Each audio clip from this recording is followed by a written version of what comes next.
Om Swastiastu, selamat sore. Assalamualaikum warahmatullahi wabarakatuh. Salam sejahtera bagi kita semua. Namo Buddhaya, salam kebajikan. Nah, saya Putu Putrawan dari Senior Manager Perencanaan PLN Bali, di mana sebelumnya mengucapkan Hari Listrik Nasional yang ke-75. Berkaitan dengan Hari Listrik ini, kita akan menyampaikan beberapa informasi yang terkait dengan energi baru terbarukan atau EBT. Seperti apa penerapan EBT di PLN, yaitu penerapan EBT di PLN sebagai sedang berjalan. Dalam hal ini adalah PLTMH.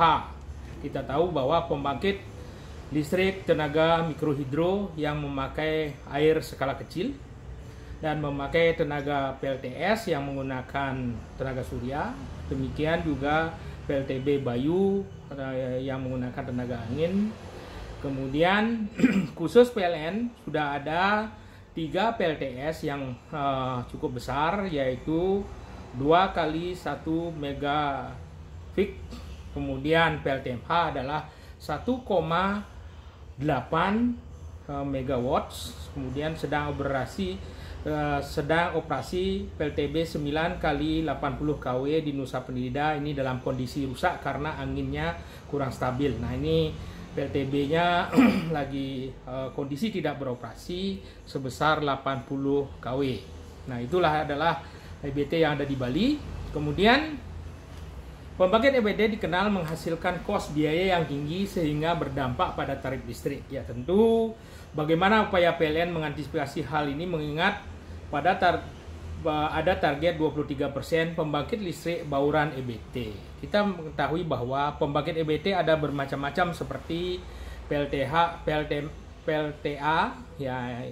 kemudian atau PLTMH, PLTS, kemudian PLTB, PLTSA sampah, kemudian PLT biomas, kemudian PLTP. Ini ada potensi di Bedugul, ini 65 megawatts.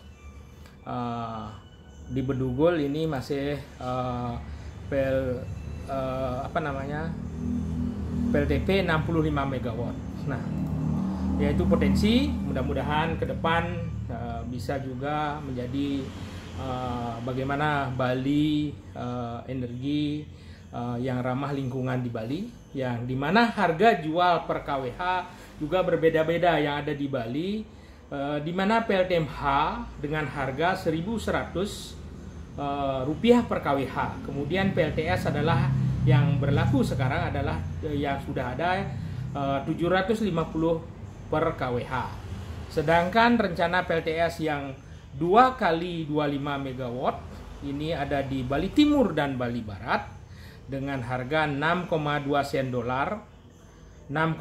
sen dolar atau setara dengan 899 kWh dengan kurs 14.500. Ya, di mana tahun 2025 juga akan rencana lagi COD 2 PLTS lagi kembali 2 kali 25 megawatt dan di Bali Timur dan di Bali Barat. PLTS hybrid juga akan dibangun di Nusa Penida 10 megawatt peak.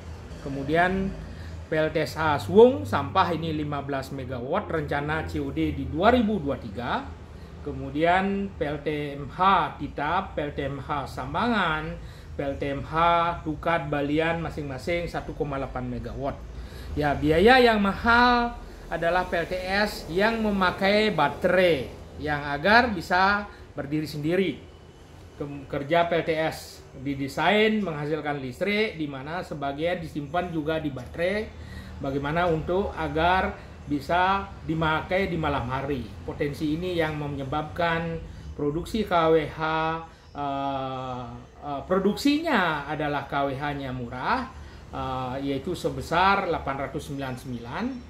Tapi bagaimana biaya penyimpanan yang masih cukup mahal karena teknologi baterai di sini masih mahal. Kemudian bagaimana pembangkit EBT tidak berdiri sendiri tanpa ada bantuan batu bara seperti apa? Ini bisa jadi risiko pembangkit EBT. Ya, Betul, ada pembangkit EBT seperti PLTS tidak bisa berdiri sendiri dikarenakan pembangkit ini tergantung sinar matahari. Jadi operasionalnya memang tergantung matahari. Kalau mendung dan akan berkurang produksi listriknya, apalagi kalau malam hari tidak berproduksi sama sekali. Maka PLTS sangat tergantung dengan pembangkit lain untuk memenuhi kekurangan-kekurangan daya yang dihasilkan akibat dari keadaan sistem matahari. Oke. Ya, memang EBT yang ideal diharapkan di Bali baik dari sisi lingkungan, harga, investasi, dan sustainability. Ya, EBT yang paling ideal adalah PLTA memang karena bisa stabil. Hanya saja PLTA tergantung daripada air baku, harus juga berbagi dengan pertanian, perkebunan. Di samping PLTMH di Bali biasa hanya skala kecil.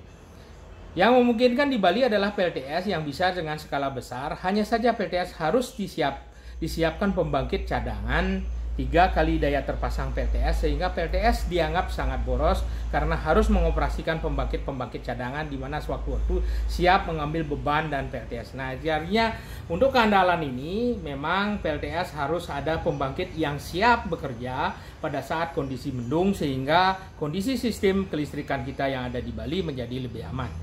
Nah, itu harapan kita adalah ke depan mudah-mudahan teknologi baterai menjadi lebih murah. Ya, perlu kami sampaikan bahwa daya mampu yang diprediksi di tahun 2020 dengan adanya JBC Jawa Bali Connection sudah masuk adalah hampir 1694 megawatt.